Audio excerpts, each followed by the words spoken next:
Yeah,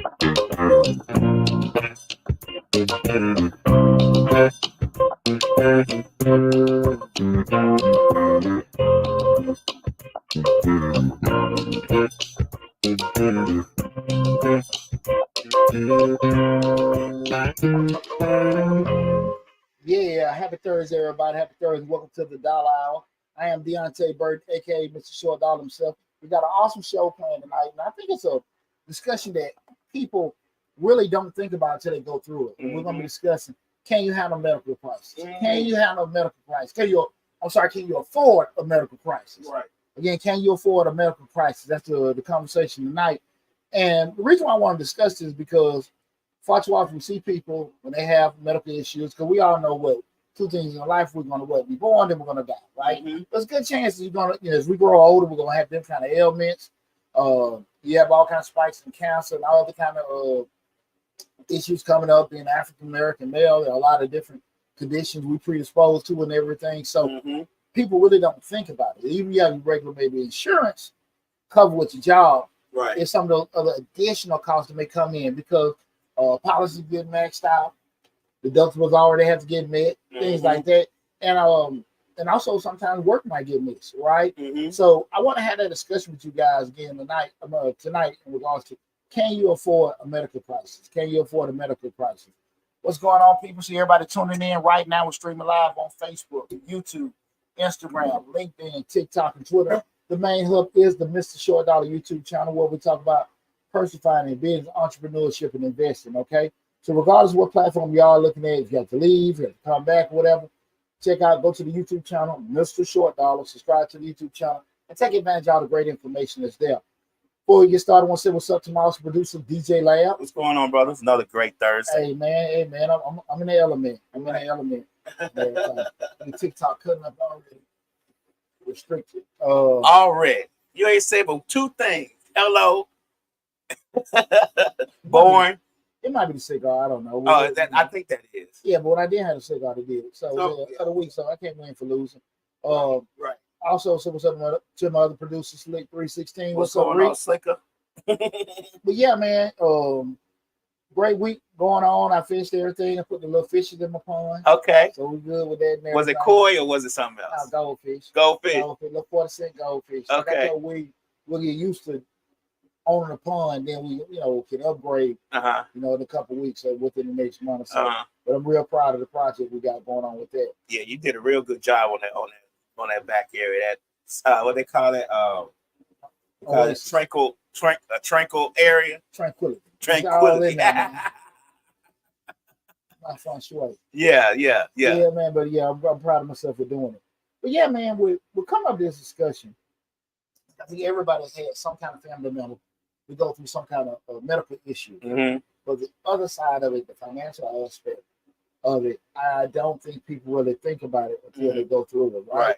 Because you're feeling good one day, and the next day you ain't. Right. And I know, like with me in particular, one of the biggest things I always looked at with myself was with health insurance. I was working my job, and I'm a 100% disabled veteran. Right. But 50%, that's when they give you free medical. Okay. And that was like my little point. Like, okay, cool. I had money. Right. I could financially afford to do it. Right. But I wasn't gonna make a decision and go to. We'll talk about when you discussing off out before the show started. But that was one of the things. Like, look, financially, I was fine. Right. But I wanted to make sure I could cover myself. So once I hit that 50%, that's when I was like, hey, look, damn this job. Get the hell on. And far too often, I don't think people think about it. No, they don't think about the medical cost or the medical issue itself. But the cost of the medical is one of those things that's, astronomical. It's astronomical in this country. It's just, for us to have to make life-changing financial choices based on our medical coverage is amazing. You know what I'm saying? Like, people don't think about that. I've dealt with a few, especially when Slick gets sick and she has to go to the doctor, and the amount of the bills, like the if we didn't have insurance, those bills would bankrupt anybody. Yeah. Hopefully, at the end of this show, I hope everybody has a different they're more knowledgeable and informed on different ways to actually approach medical crisis from a financial standpoint, how to prepare themselves better by the end of this show. Because I got a little information to help you guys in regards to that. Also, guys, if you have any information that you want to share, feel free to call in. The call-in number is 678-740-9894. Again, the call-in number is 678-740-9894. Let's see something. Let's see current live, big conviction, duration. Let's see. Trying to see. Well, I guess I don't know if they got a restriction lifted or not. But yeah, man, that was hopefully by the end of the show we've done that. Mm-hmm. Now, I had something on my damn mind. One thing about it, just before we get started, and I want everybody to keep in mind, this is how I look at it when we start talking about from the insurance standpoint. It's not necessarily when you have, again, we're talking about how can you afford a medical crisis. One aspect is being able to cover the medical costs. Right. The other aspect I don't think people think about is to replace the income costs while you're dealing with the medical issue. Right. That's the funky spot. But can I give you one more other one the third one? Talk to me. Even the medical costs and the financial costs, but between the medical and the financial costs, the income costs, you got the prescription costs. People don't think about that prescription cost. Ongoing prescription costs. Not let's say 90 days. You're already losing your income because if it's a major thing and you're gonna have to have prescriptions for 90 days or whatever the case may be, you may be really sick. Mm-hmm. So you got that problem. Then you already got the medical bill that's gonna charge you up to wazoo. Then you still got to pay for the prescription to make you feel better to get back to work. And the prescriptions in itself are the price of those things astronomical if you don't have insurance. Absolutely. I'm gonna give you one good example. Rika has one med that we go get. With insurance, it's like $60. Without insurance, it's $1,700. You get what I'm saying? That's the difference, and that's just one med. So imagine if you got 5 or 6 of them that you really need in order to get yourself back together, and you don't have insurance, and you pay at $400 for this one, $500 for that one, $700 for that one, and this is just a 30-day supply. This is not the whole 90 days that you're getting. You're getting 30 days worth for $1,700. Yeah. Boy, that's something. Like I said, I don't never take stuff for granted, but that was one of my thought processes. If you want to add anything to the conversation, got any questions or any comments, feel free to call in. Again, the call-in number is 678-740-9894. Let me slow that down. The call-in number is 678-740-9894. Oh, we don't have our little weekly perfect. I need to find out what number Mr. Warren. Block him. He's calling from 5 different numbers. Oh. There's a different number every time, Lab. Oh, okay. It's a different number every time, So, but that was changing lives. So hopefully, he ain't got on. I don't know. They got the number, so right.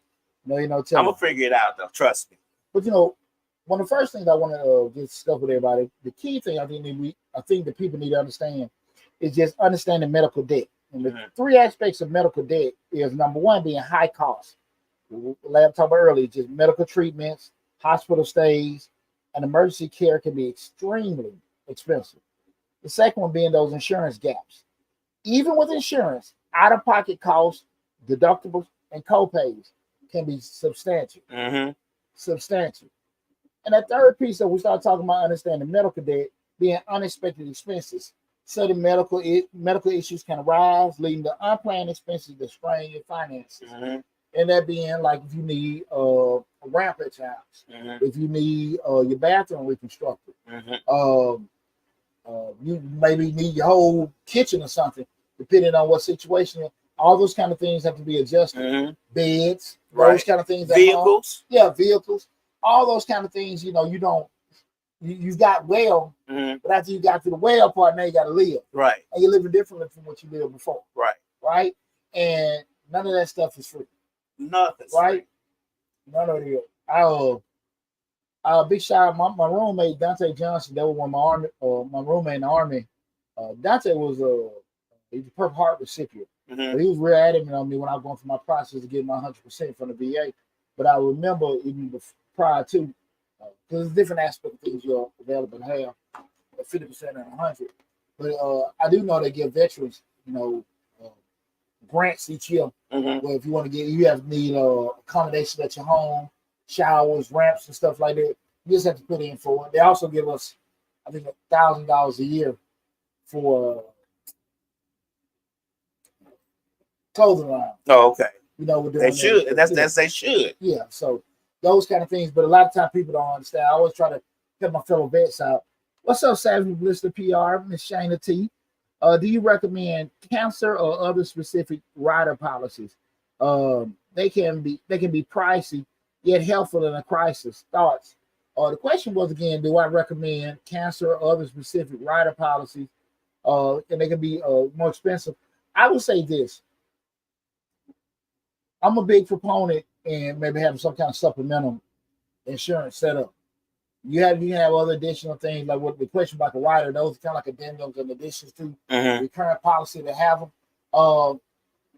It's kind of hard for me to say what have because people don't. No one gets sick on purpose, right? Or you can have those certain things. It's kind of like having gap insurance on your car, right? Just to kind of meet the little windfall, just in case everything's not covered, right? I think it will be wise, in my opinion, right, to have some kind of supplemental thing in place. You know, the Aflacs and I can't think of the other companies, but they had those particular things in place because, again, you don't know how bad it's going to hit you. And right. We really don't think about. I remember when I was working, the first 10 years when I was working at my job, we had Blue Cross Blue Shield, and it was pretty much cut and dry. You know, we paid like $100 a month. It's real extremely cheap. Then like the last 5 years, it changed as far as the premium and everything, but also there was actually deductible costs. And so you really don't know until you start going through it. You know, your kid, one time my boys got to fighting at the house. PJ and Chris got to fighting. We had to go to the emergency room. And with my insurance, I was like, okay, I got insurance. I had to pay $100 for the emergency right there in the deductible. Then I had to pay the emergency room $1,500. Right. Then I had to pay the actual emergency room doctor another $1,500. Yeah, separate. What the hell kind of insurance I got? Mahogany Root says, and I'm sorry if I'm pronouncing that wrong, says, and go vegan, vegetarian, or even pescatarian and exercise till you sweat weekly. Yeah, those things will definitely help you with your health. But we're actually talking about unexpected, like the financial the financial part. But don't get me wrong, I appreciate your comments and I appreciate what you're saying because that is definitely true. Those things will definitely help your health. But we talking about like if you getting clean out your gutters and fall off the ladder. You know what I'm saying? Yeah. That could hurt you really bad. That don't have anything to do with how you eat. It's just you're trying to clean out the gutters and step wrong on the ladder because I've done it. I've stepped wrong and fell off the ladder. Luckily, I didn't hurt myself too bad, but you could break your back from that. You know. And health people get sick too. Right. I mean, it's people, vegans get cancer. Say hey, mama. Oh, hey, what's up, mama? Hey, mama. But I will say that's a great point. I appreciate that. But I will go over, covering that particular topic. I do have some preventive measures, just like that I discussed before the end of the show. Savage Blister PR says, touchy subject for some. What are your thoughts on DNA testing? Could it help plan financially? I don't think that's a bad idea. For having that. I don't necessarily know. Just say you're dating somebody, I looking at getting serious. Because you're the old people talk like your grandmama. Right. Like, hey, you might want to check some first because your grandma might see some of your significant other family members. Right. Some folks head tilted over. They got certain kind of behaviors. They think you finna marry to a certain bloodline. Well, you said be kind of careful with that. Right. I wouldn't necessarily be opposed to that. I don't necessarily know what would be the universal approach. What's up, Trey Nicole? What's going on? Folks came in and everything. What's going on, Hitman Nod? 60 Redbone 28. What's going on, everyone? Everybody on TikToks. Yeah, man, they slammed me on TikTok, dog. Just that quick. That quick, man. That quick. I know probably had a couple hundred people I wasn't tuning in and everything, but it happened to the best of us. It's you hear so many stories. And I remember years ago, when Obama was running his first campaign, he was talking about the universal health care. To your point about earlier, like some of the countries did free assistance with certain things, and it was just such a backlash. I think people were so against party politics Uh-huh. instead of looking at the grand scheme of things. Right. With certain things. I think they don't understand the process. See, countries that we're helping out gets free health care. And that's the crazy part. We're sending billions and billions of dollars to countries that get free health care, whereas most of us struggle with health care on our own. So our tax dollars is going to help someone else pay for wars and stuff like that, while they get free health care and free colleges, which it is what it is. I guess that's I don't know anything about worldly politics, but to me it seems like it's crazy. Yeah. But just in general, I don't think people understand that they say, well, we don't want the government picking our doctor, but the insurance company is picking your doctor, because 9 times out of 10 you're going to have to go to a doctor that's within that network, and if you don't, it's going to cost you more. So how are you getting away from that when you get insurance and it's insurance company tell you, well, no, you can't go. You can go to that doctor, yes, but we're not going to pay for it. You want to pay for that out your pocket. But if you go to this doctor, we'll pay for it. You get what I'm saying? So what's the difference? What's the trade-off there? None whatsoever. But I think what happens a lot of times, people feel like they may lose some sense of control with certain things, and that's what the guiding point of it. Again, guys, we're talking about, can you afford a medical crisis? We'll have an open discussion. If you have anything you want to add to the conversation, feel free to call in or put respond in the chat. The call-in number is 678-740-9894. Again, the call-in number is 678-740-9894. I remember one of my Army buddies, man, rest in peace, my boy Marcus King. I remember he was always been on top of stuff financially wise. He died of pancreatic cancer about 11 years ago. And I remember when he first got diagnosed, I had just left. He was like, man, I had these stomach pains. It was about 2010. I was in Houston visiting him, right? And like a month or two later, he said, man, they found out I had pancreatic cancer. And he fought for about a year and a half, almost 2 years. And what I was stuck with me, like, Pooch, I'm good, man. I got insurance, plus I got the supplemental. He said they was able to cut a check to him, and the supplemental insurance was able to send him money to help replace his income. Right. While he was going through his treatments and stuff like that. But that eventually wore out. And fortunately, I'm being an officer, I think that some of the other guys on the force, they donated time and PTO to him to help cover costs. Right. But those kind of things, when you sit there and look at it, like, man, how can will I be ready for it? Because what we usually do, we live in a world of the basics what we have to have. Right. We got to have basic car insurance, basic liability coverage insurance. Guys, be on the lookout. I got a video explaining the actual breaking down what car insurance is as far as basic coverage, things like that. That'll be on Mr. Short Dollar soon, so be on the lookout for that. But we have the basics. The basics we got to have a car. The basics we got to have a home. The basics we might have to be in whatever. If you're in business, we got your general liability. Right. But we don't necessarily to the point of just brought up in regards to the council rider. I mean, like, sometimes you need that kind of stuff. Right. Especially if you have a family history and things like that. I've had 2 of my grandparents got colon cancer. Right. So I have, I went and got my stuff screened early, right? Those kind of things you want to sit here and try to be, proactive thinking with it. But just like I said, that financial side. Like I just thought about just missing the income. You hit over the head with, like I said, just the prescription that comes along with it. Right. And not even just prescriptions, I was just thinking out of my head in regards to just those adjustments to your home. Right. That's the adjustment to your lifestyle. Yeah. Now you got to get this, caregiver or CNA or something like that to come by your house and stuff like that. How many people can really afford to deal with it? Right. And those things, those CNAs or nurses come by, those are expensive. I mean, when Rita got out of the hospital, when she was in the hospital for that month, just those visits alone, just one nurse, one time a week was like $900. And then we had the wheelchair because she had to learn how to walk again. The wheelchair, which I didn't know they were doing, I told them they come get it back.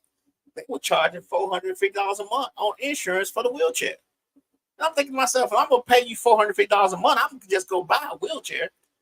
And that's bullshit. Right. They said it was a rental, but when we got it from the hospital said it was ours. Boy, I tell you. But just imagine how many hidden costs just like you don't even know about. Right. Again, guys, can you afford a medical crisis? Can you afford a medical crisis? Feel free to call in 678-740-9894. 678-740-9894. So you say, Mr. Short Dollar, you got a good point what we're talking about. We understand, how important it is and how drastic it can impact your life. How do we prepare financially for a medical crisis? Mm-hmm. Two things I want to bring up. Well, a couple things I want to bring up. The number one being health insurance. Mm-hmm. Health insurance, the first thing you need to have, right? You need to have that health insurance, okay? So you need to make sure that you got adequate coverage. Ensure you have comprehensive health coverage that covers a wide range of medical services, especially if you feel like you may have some predisposed issue, right? Mm-hmm.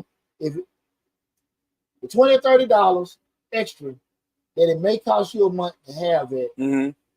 to really help you out in the long term if you have any kind of issue. Mm-hmm. Like we always know, guys, we don't get sick on purpose. Right. We don't have issues on purpose. But not even just us, your spouse, your children, things like that may have on your policy. Mm-hmm. You don't know. Right. So just saying, like, if you know some things that you may be predisposed, or if it's there, don't be just so, I just want to get the basics over certain things. Right. Just make sure you got adequate coverage. The second being, understand that plan. And this is very important. Mm-hmm. Like, your point of it is, like, I want to go to this doctor, but no, you can only go to these people. This is what's covered. Mm-hmm. Understand that plan. Know what your insurance covers, including out-of-pocket maximums, deductibles, and co-pays. Mm-hmm. Definitely understand it, guys.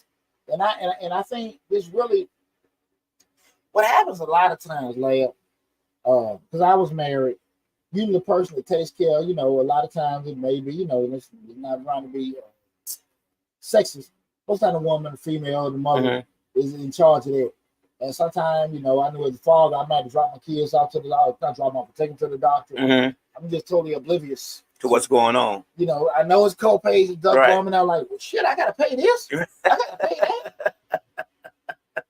Damn, I thought I had insurance, right? Hell, it was my insurance, but right. I think it behooves people to understand what's covered and what's not covered. To the point I brought up earlier in regards to this, that when I had to take PJ and Chris got a fight, and I had to go to this emergency room. Mm-hmm. Like, why the hell do I have to pay the doctor and the emergency room? Right. Outside of that, and I already had insurance, right? And I had to pay what insurance didn't cover. And it was just blowing. And you got to pay every doctor that comes see you. And that's the product. That's the part of the universal health care that they didn't realize that Obama was trying to get rid of. Was like, if you working at this hospital, the bill for you comes through the hospital, so it's all on one bill. Like, you're not gonna get $2,000 from the hospital bill and then get $2,000 from the doctor who worked at the hospital on you. You get what I'm saying? That's like double dipping to me.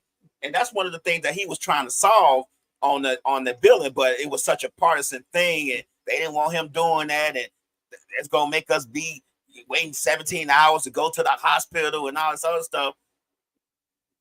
Just sit down and relax and think about this for a second. Like, now people complain about getting separate bills from the hospital and the doctor. And like I know, this kind of stuff you can be in a comfortable situation in life, mm-hmm. but one issue with you or a family member can just change everything. Right. Change everything, man. And so definitely want to understand how your plans are. The second thing I want to talk about, you need to make sure we're talking about how to prepare for a medical crisis, right? Financially. Have some with an emergency fund if you can, okay? Have some with an emergency fund. Saving goals, like we always say, try to have 3 to 6 months. I know life be life, man. Mm-hmm. Try to have 3 to 6 months of savings already set up, and make regular contributions to help build it up over time, mm-hmm. guys. You'll be amazed if you put in the $25 every paycheck, get paid twice a month, $50 a month, mm-hmm. $600 a year. That $600 can make a difference, right? Depending on certain things, something pop up, right? Mm-hmm. I'm just going, that minute scale that you might can be able to do it. I understand, guys. We got bills, we got to live. Right. When you think about it, I'm not trying to show it. I agree with what you're saying, but when you already paying $2,000 a month for insurance, you get what I'm saying? Like, insurance is not cheap in itself, For a family of 3, you gonna pay $1,000 or $750 a paycheck, easily. But let me say this: if an issue arises, you're gonna have to pay the other shit too, right? So ain't no way around it. So if you can do it, do it. If you can't do it, try to put yourself in a big position to try to be able to do it. Because I'm just trying to give out advice. But at the end of the day, when things happen, you don't have the luxury of thinking about it. Right. So I just want to kind of put that out to people. The other day we went to the dermatologist, and this is just an off the cuff type doctor. We went to the dermatologist for, I got eczema real bad, and we went to the dermatologist, and we were going to the dermatologist, and they were like, "Well, she met her doctor, but she was telling me I didn't." I'm like, "Okay, we're pretty much on the same insurance, right?" So then she was like, "Well, when you go back to the doctor and he tells whatever it is that he's done to you, then we'll tell you what the bill is." And I'm thinking to myself, like, you are a dermatologist within my insurance. I should. Then you don't have a copay, so that's why you got to pay it. And I'm thinking to myself, if I don't have a copay, I pay for not to have, my insurance is set up to where I don't pay no copays whatsoever. Yeah.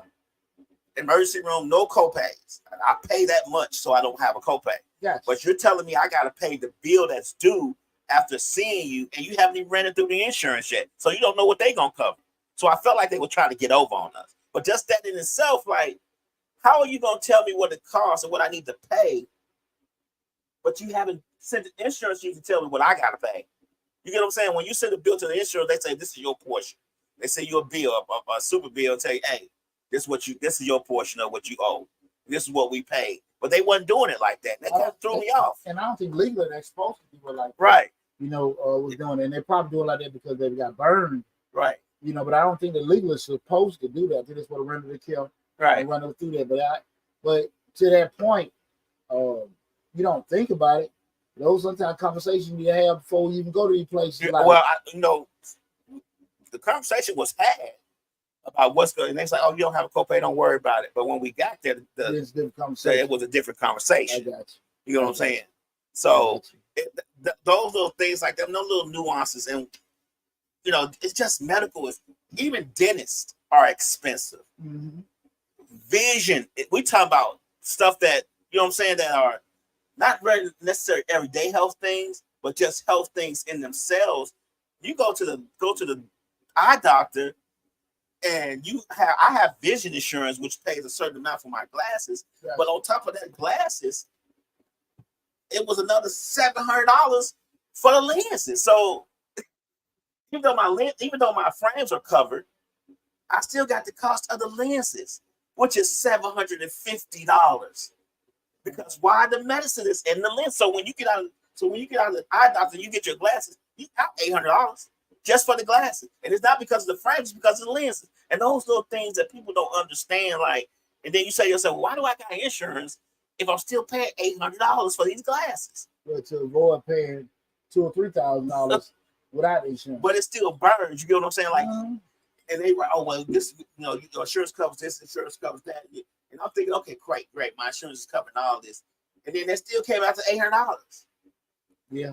But that's what we want to have this conversation, be proactive. Again, tonight we're talking about, can you afford a medical crisis? And we're going, a couple things we just went over to prepare you for a medical crisis. That being having adequate health insurance, set up an emergency fund, and lastly, taking advantage of a health savings account.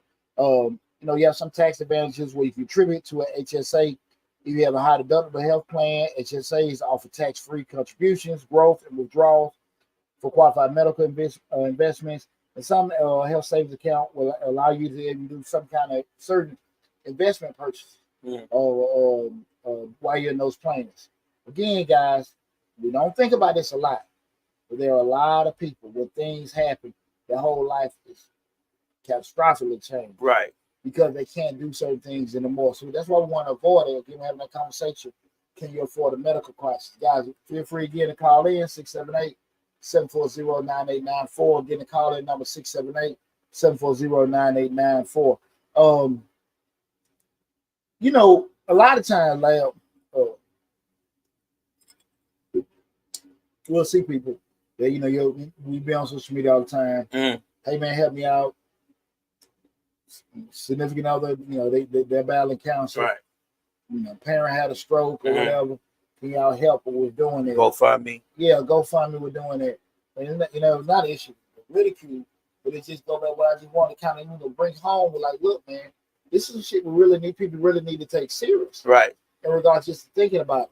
What you can do is what you can do. Right. Right. But I do think make sure the most you can do, you've done. Right. Because like I said, man, this is when you start getting things thrown at you that you weren't prepared for, certain kind of prescriptions, certain kind of treatments, all kind of different accommodations you got to have. You have to get them. And what's the funky part about it? The people that are providing those particular prescriptions, providing those treatments, like you just mentioned, and providing those accommodations, they want their damn money. Exactly. Ain't nobody doing that out of kindness in their heart. You know? Right. I'm just saying, so if you know that you can be in that kind of situation, you know, please, if you can, try to be as more proactive as possible, which we're doing it. Again, we're talking about, can you afford a medical crisis? The next thing I want to go over is just managing medical debt. We done got sick. We had to go to the doctor. We done went through all this kind of stuff. We got the prescriptions. We got the treatment going. We're feeling better and stuff like that. But now we got this mountain of bills. Right. And now we got a mountain of bills. We got a mountain of bills going to come forward with our new current change of lifestyle. Right. Right. So we got to kind of be prepared for this. We got a whole new normal with doing certain things. And that's the thing about it. Like, I got to get my blood pressure medicine. I got to get my, cholesterol and all that. It ain't going nowhere. Right. So I got to get it. And I've known people like, look, man, I can't get this blood pressure medicine, till I get paid or something like that. Right. And I'm talking about it like they damn skull about to bust up. Right. You're right. So we got to kind of make sure we're doing some kind of proactive thing. Right. And like anything in life that's uncomfortable, you don't really think about till you go through that shit. No, you don't think about certain things like that. But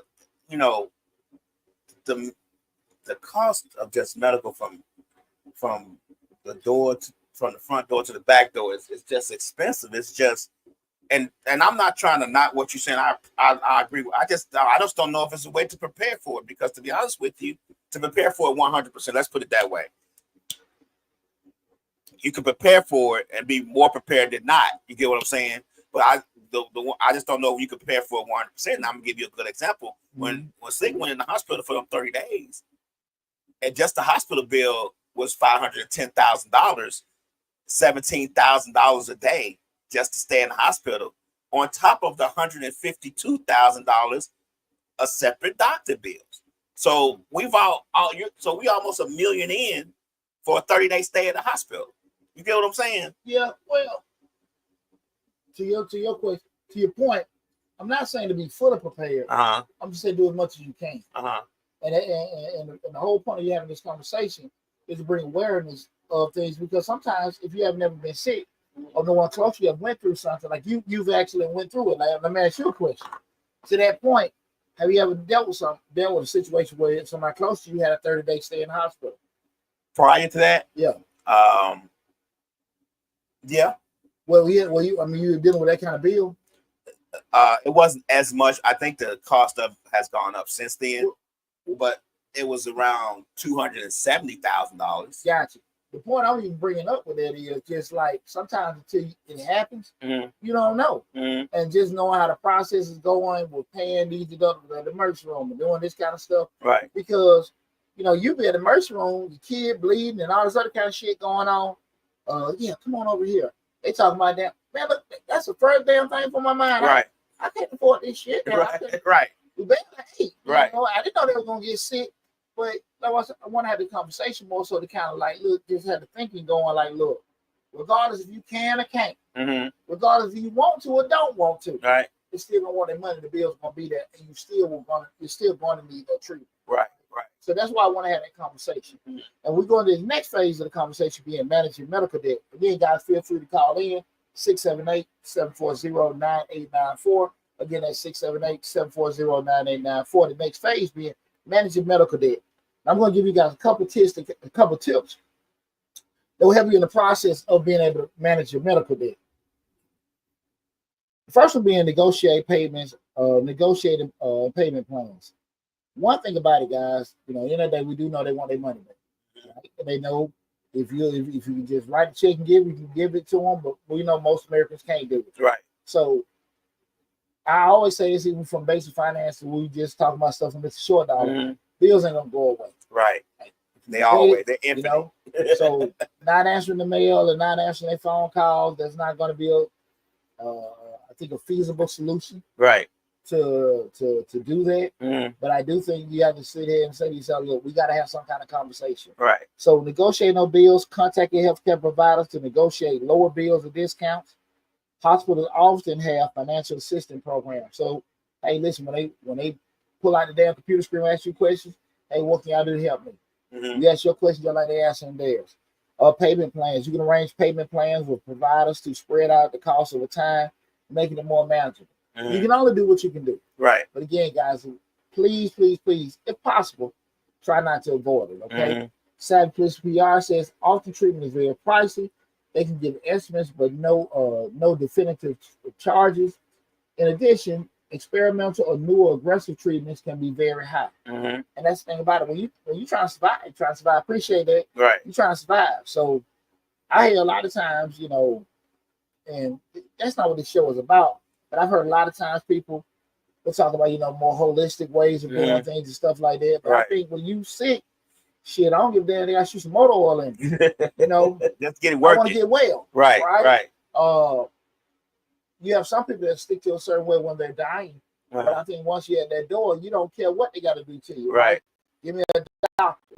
I don't want to see no medical, don't inject me with this. But then when you see me, I might be heading in a certain direction.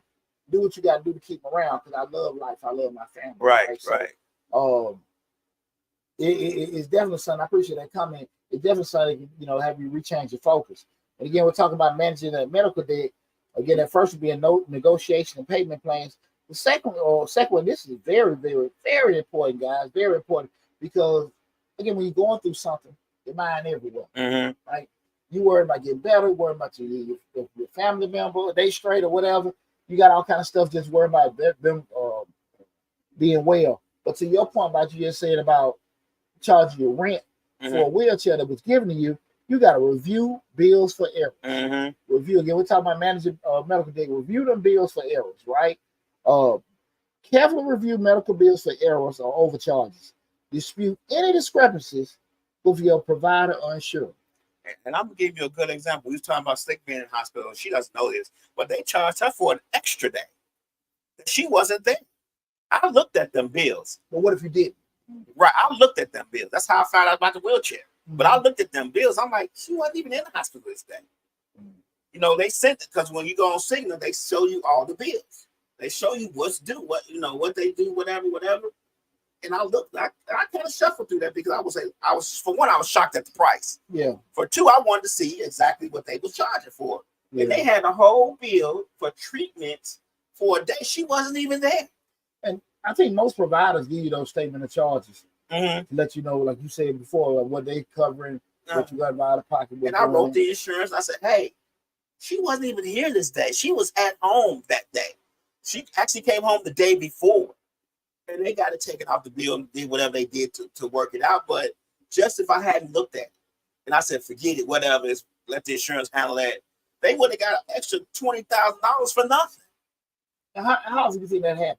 A lot. And just think if you got $20,000 with that, you know, just if you got 10, 20 people they missed on, look at the kind of money they're putting in.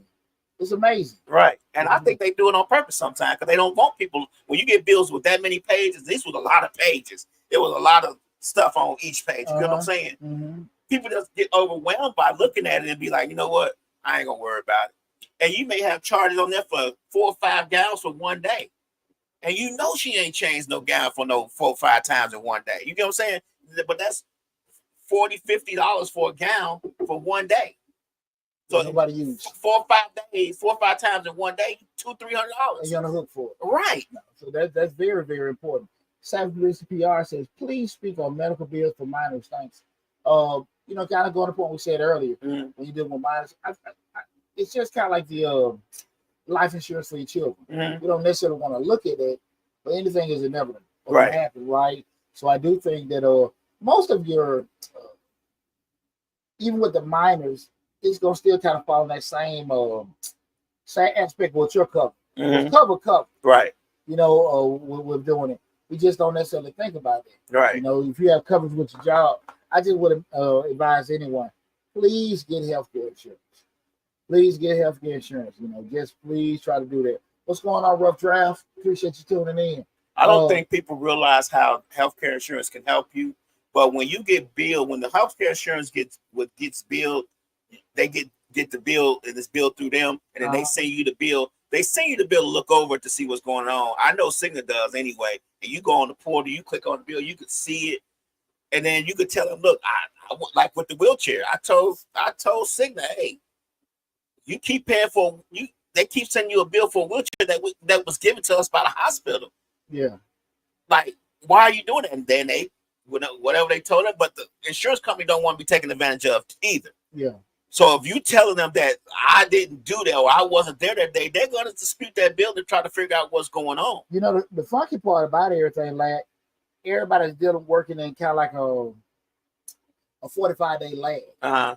So what you're doing today, July 18th, may not be addressed or billed or received until maybe August 20th or near the end of August, right? So all that lag, so even with the response to correction, that may be a late September, October correction. Right. So that's just the funky part about a lot of that stuff.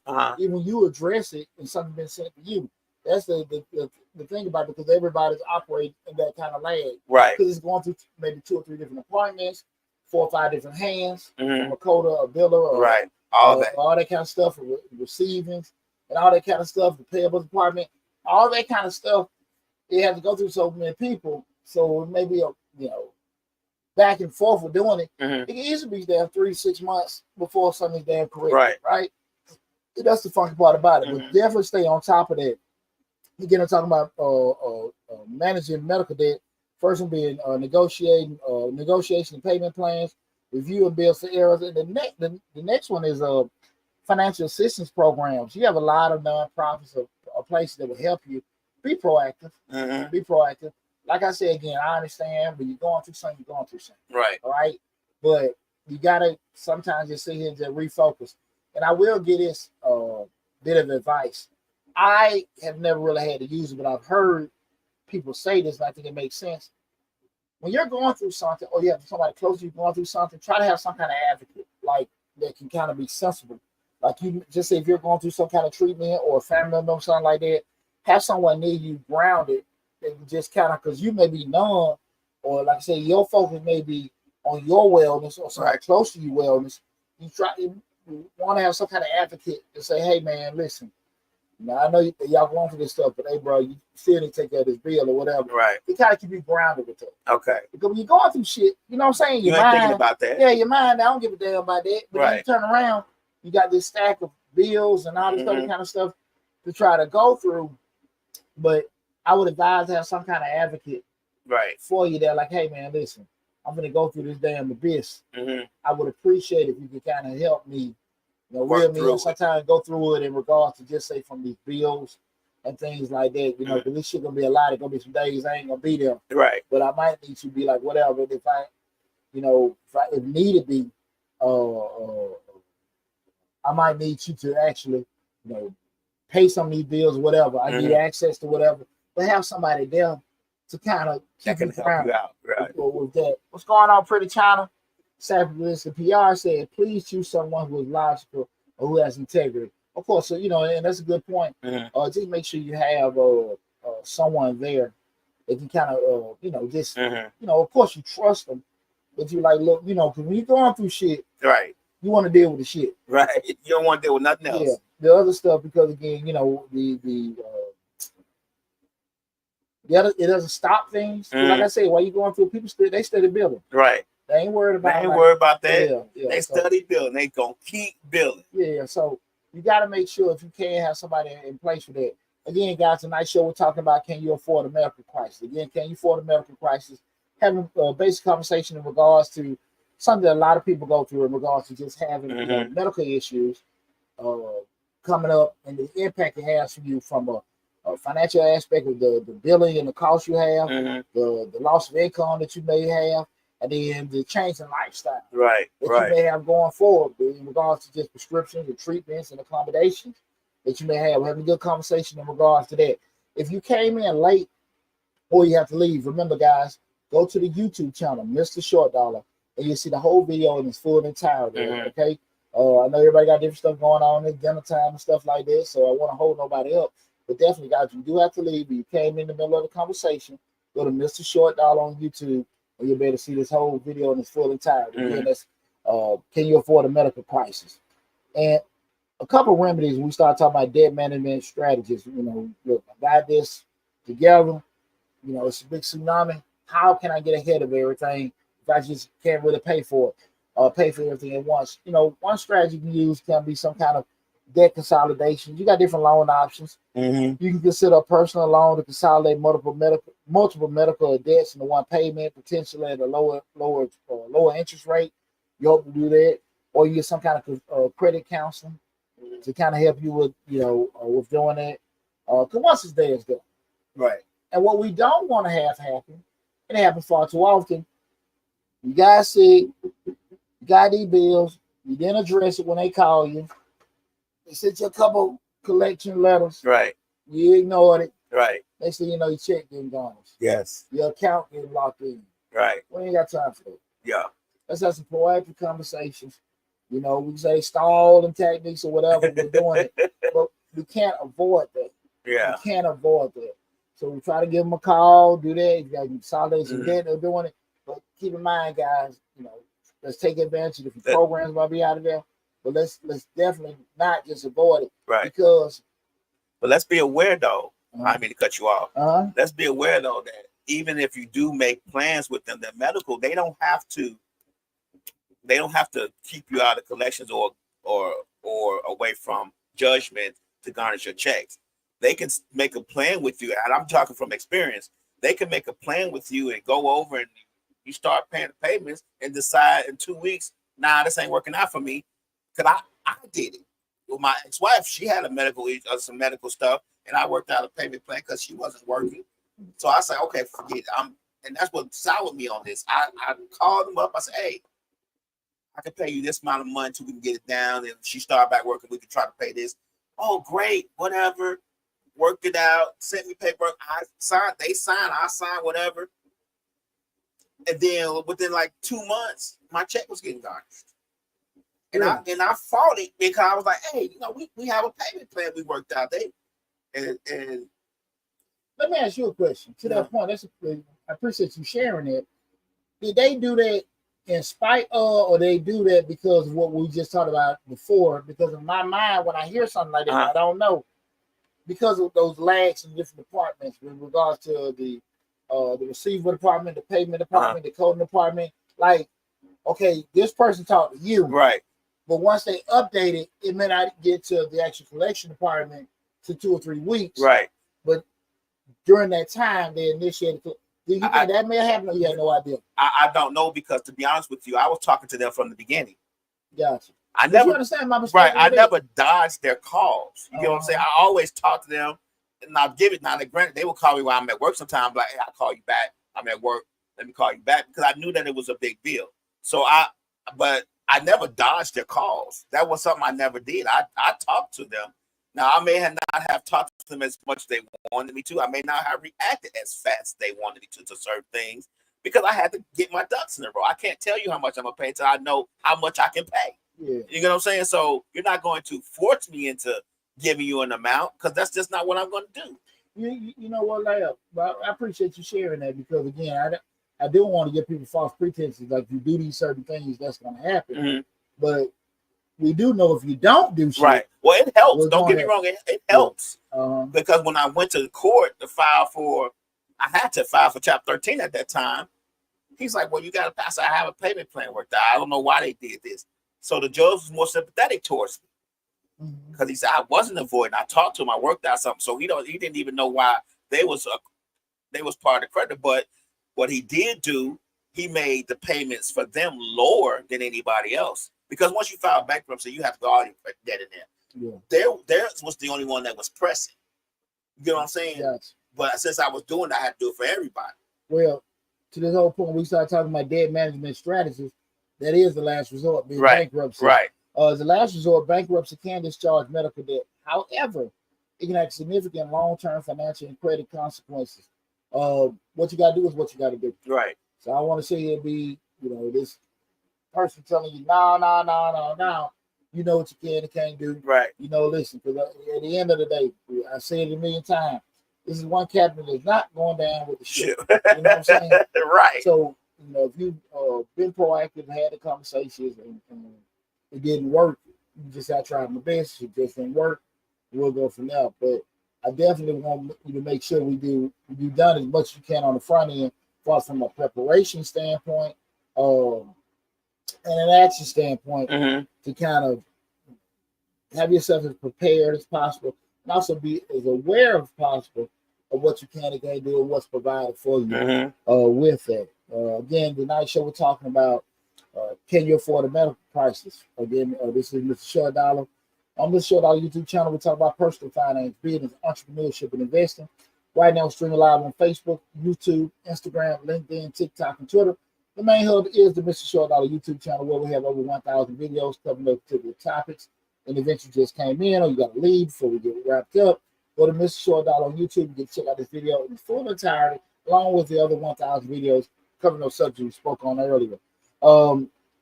To what somebody spoke on earlier, just some preventive measures that people can do. Have your regular health checkup to find out, preventive care, regular checkups, working out, things like that. In hopes that they can happen. Live a healthy lifestyle. Get lifestyle choices, being what you eat, exercise, avoid harmful habits, maybe like cigars. I saw that and I was like, Scotch. They're only unhealthy habits if they're not guilty pleasures. Not be unhealthy, but it's damn healthy mentally. Right. So you got to pick your poison. And again, that's not a main excuse. We all have our vices, right or wrong, for doing it. But again, we just being straight up with each other. And we make decisions. Again, we just have to deal according to what comes along. There you go. What come along with it. If there are any, but you know what I'm saying. Yeah, they're keeping it real with it. Yeah. Again, tonight we're talking about can you afford a medical crisis, and we went through the whole gamut in regards to different things you can do. Again, from a planning and an operational standpoint, to being aware of just in case any kind of financial medical crisis does happen. And there's one thing I want to go back to that you said before we get to the legal assistance part. Financial assistance. A lot of people don't realize that you just have to find the right one. When we went through our medical issue with my ex-wife and she wasn't working, we had like regular bills, light bill, water bill, gas bill. Churches help with that stuff. If you can prove that you got a medical issue, they'll give you checks and pay your regular light bill, water bill, because we're talking about all financial burdens when it comes to medical debt. If you just got to prove to them that you have an issue, or you have a burden that you need to get, that's causing you to be delinquent in your bills. And if you can prove that, they'll pay your bills for a certain amount of time for you to help you out that rut. Now, was that a church you guys were a member of, or, no. or the hospital had different ages? A lot of times there's listed. Like you can find those lists a lot of places, especially on the internet now. And you just gotta call them and check to see if they got the funds available. They'll help you. But it's just a matter of them having the funds available for that month. Because they already allocated. Right, they already out. Like sometimes people have already called them. They already got it, but if they have it, they'll pay what they can. It may be $50 or $60. Sometimes they'll pay the whole bill depending on what they have in their coffers for a bill payment for they call community service. Good information. I appreciate that. Yeah. Lastly, guys, you were talking about can you afford a medical crisis. The last thing I do want to advise people on, just get some kind of legal and professional advice. You do have things like legal aid. If you're facing significant medical debt, see legal advice. Some lawyers specialize in medical debt to help you navigate your options. Also, you might want to talk to some kind of financial advisor, depending where you're at with everything. Professional help, consult a financial advisor to create a comprehensive plan to manage and mitigate medical debt. Okay. Yeah, by taking these steps, you can better prepare for potential medical crisis, managing existing medical debt, and protect your financial health. Again, guys, nobody gets sick on purpose. Right. Nobody goes through turmoil on purpose. Only we can do is try to be as prepared and aware of everything for it happening, right? So, that's why I want to have that conversation with everybody. And I appreciate everybody tuned in to add to the conversation with it. Because, again, it's happening too often. It happens every day. It happens every day. I saw a documentary or something where a guy had an accident. I want to say he had an accident or he fell or something happened, where his medical bills a year had started becoming like $200,000 or $300,000. Yeah. He wasn't even making that, but now just to maintain a comfortable lifestyle, a comfortable living with the wheelchair and the van to lift him up and all that stuff, they spending $200,000 a year. You know, I cut my teeth doing insurance accounting. Insurance accounting is a lot different from regular accounting. Okay. Because insurance accounting deals with policy years. Mm-hmm. So you might have an insurance company. That's why I was working for an insurance company that may be paying workers' comp claims for an accident, a job accident from '93. Somebody got paralyzed, quadriplegic, right, in '93, but they're still paying the workers' comp for them in 2024. Oh, okay. Right. So that's how insurance. That's why it's one of the niche accounting fields. But that's why I cut my teeth doing that. Mm-hmm.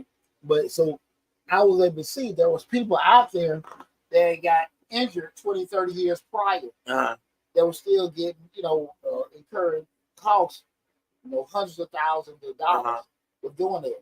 Was it because that since they was hurt that year they worked there, the accounting was for that year? So so if it was 1994, all the charges, everything that they were occurring in 2004, you would back billing to 94? Yeah, that's how you account for it. Okay. That's how you account for it on workers' comp. Okay. Workers' comp. Liability insurance is a little different. Liability insurance goes on that calendar year, but workers' comp, date of the accident. Goes to the date of the accident. Yeah. Okay. It's real funky, man. But that's why I cut my teeth on doing that. Insurance accountants get paid a little bit more money because of things like that. Just knowing that. But you start thinking about it, especially when you're dealing with certain jobs might be a little bit more dangerous or have different kind of jobs. Occupational hazards.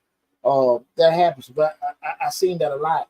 Do you have to do the cost for, like, say it's 2004, things cost a little bit more? Do you have to? I'm just asking because it's interesting to me, and I'm sorry if I'm getting off topic. Do you have to account for 94 prices? No. Okay. Current year billing to hit against that policy year. Okay. Current billing on that policy year, and they're accounted for like that. They're looking at all these particular years. And if a person dies or a person comes off or something like that, but if they permanently injured, they won't come off. Okay. If they die, and that was the only person on the books for 1992, that year closes. Okay. So we can't go back. I thought you went back to like if you were paying medical costs from 94 to 2004, but all that cost is in 94, where you also accounted for 94 prices. No, you accounted for current year prices, but hitting that particular year. Okay, I got what you're saying. And everything, but so it don't show forward; it just stays there. It stays there as far as. But on the policy it was reported is that particular 1992 or 1994. Okay. On that, so the building, but if that person dies, that closes it out for that particular year. Okay, I get what you're saying. I'm just trying to see what the cost, because the cost will be different. Cost got nothing to do with it. Okay. Cost got nothing to do with it. We start talking about workers' comp. Okay. 6 Redbone 28 says great subject, something to really think about, especially when choosing your insurance, etc. I really will tell people it behooves, and I appreciate that. I really will say this: it behooves you to really sit down and look at your policy, because a lot of times people may know they already have issues. Like, okay, look, I know I got high blood pressure. I know I got to have my glasses. I know I got high cholesterol, diabetes, whatever. Till I get this covered. I really will say sit down and look at it. Number one, what all is covered, right? What all isn't covered, what all doctors you have, whatever. How flexible they are with you doing certain things and stuff like that, and options you may have just in case you're not comfortable using what they have. As far as what you might have come out of pocket, with doing that, and especially knowing, and definitely knowing the caps, right? That they're going to do it, right? Because even just like with auto insurance, the cap, right? That's it. Like whatever the cap is the cap. That's why when you get in the car accident, what is the attorney ask for? Policy limits. Yeah. Give me that declaration page, right? So I can see it. Give me that deck page. I only know that from working with a lawyer. What's the policy limits on that? They see that. They know this is the cap we have, so it behooves you to know that kind of stuff, right? If it's your world or not, because even if it's not your world, to deal with it, it will become your burden once you're dealing with it. You know what I'm saying? And my philosophy has always been with medical insurance that I get through my job is always to pay for the highest one. I always pay, especially when I have my wife and my kids. I always pay. They give you sometimes give you 2 or 3 tiers. You know, you pay this much, you get this and this group. Pay this much, you get this and this group. What's your logic? What's your logic with that? Because the highest tier always pays the most. Like I told you now, I don't have copays. When I go to the doctor, there's no copay. You know, emergency room, no copay. I can go see specialists, no copay. You know, it's interesting. My Uncle Fletcher, he dead and gone. That was my cousin Harry. He deceased too. His father, when I was younger, teenagers, he was the same way with his auto insurance. Right. He paid the highest premium because that thing was, and again, he was talking to I was 16, 17, so I was young, but I wasn't that young. But I wasn't paying insurance either. Right. But his logic was, to what your point was, he said, Poochie, because again, you talking about these in the 90s, he said, it's easy for you to come out of maybe $50 to $100 than it is come out of $500 right. deductible. And so, I understood that then, that's how Slick is with her insurance. She pays the top tier. So when you go do something, you may have to pay $25. You get what I'm saying? So I get that. I understand that. But medical has always been that way for me because I don't want a copay. So I'm already paying $1,800 a month for medical insurance. So when I go to the doctor, the first thing they say is, "Oh, you don't have no copay." I know this because I make sure I look at my insurance at least once a month. Well, great for sharing that. I appreciate you sharing that. So again, guys, make sure you look at it. So just don't be looking like, "Hey, this is cheaper, and I might have a bigger deductible." Be aware of, how your pocketbook is. Right. So at the end of the day, look, I probably, if God forbid something happens, but do happen, I really ain't gonna be able to afford that anyway. Right. So just kind of keep that in mind. And if it's coming out your check, you're not gonna see it no way. You may know what it costs. You may know, say like, "Oh man, if I wasn't paying this much insurance, I have this much money in my pocket." But at the same time, you like, okay, my deductible on this insurance is $1,000. So every time you go to the doctor, you're gonna have an issue. But then your copay, 50, 75, 100, depending on where you're going. Where do you see a situation like that the most prevalent? Emergency room. No, take it out of medical. What situation you see that most prevalent? What you mean as far as insurance? Yeah. When you see a brand new damn car with a big ass dent. Oh yeah. Because you know why? Yeah. Because they can't pay that damn $1,000. Yeah, they can't. Well, they might have full coverage, but they can't pay that $1,000 damn deductible, so that's why they don't even take it to get fixed. Right. Because they know they can't pay that, that you're right. Pay out of pocket. Right. You see this brand new damn car. Right. With a damn bumper missing or something hanging. Right. You know they got full coverage because it's a new car. You have to drive out the lot that way. Right. Right. But they don't never go get it fixed. Why?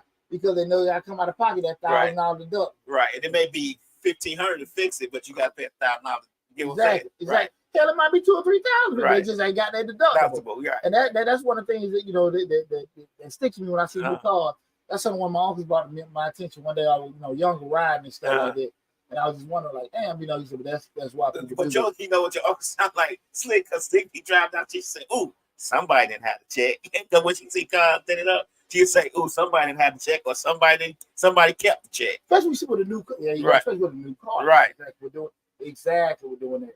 But man, look, this has been a great conversation. I hope we helped you guys out with some information. I hope you'd be able to take the information and make some adjustments and changes, or even be able to share the information. Remember, again, guys, go to Mr. Short Dollar on YouTube. You want to check the whole video out in its full entirety.